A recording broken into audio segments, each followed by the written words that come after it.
If you want to crop a photo to 9:16 in Lightroom, you're in the right place.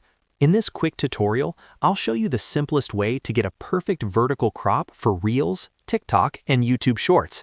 And if this video helps you out, make sure to hit like and subscribe for more easy editing tutorials. Alright, let's jump into it.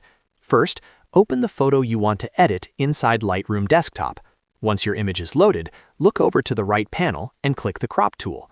This is where you'll control the framing and aspect ratio of your image. Now, go to the aspect ratio option. Click it, and from the list, choose 9:16. This is the standard vertical format used for short-form content. If you don't see 9:16 right away, don't worry. Just choose Custom, then enter 9 for the width and 16 for the height. That will set the crop manually. Once the ratio is set, you can adjust the crop to fit your subject.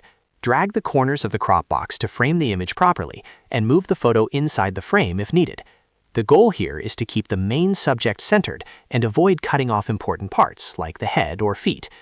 If the orientation looks wrong, press X to switch between horizontal and vertical crop direction. Make sure it's set to portrait orientation, because 9:16 is meant to be tall and vertical, not wide. When everything looks good, press Enter to apply the crop. That's it. Your photo is now perfectly cropped to 9:16 in Lightroom. This format works great for Instagram Reels, TikTok videos, and YouTube Shorts, so it's a really useful crop to know. A good tip is to keep your subject within the center vertical area, so the final image looks clean and professional on mobile screens. If you found this helpful, don't forget to like the video, subscribe to the channel, and turn on notifications so you don't miss the next editing tip. Thanks for watching, and I'll see you in the next one.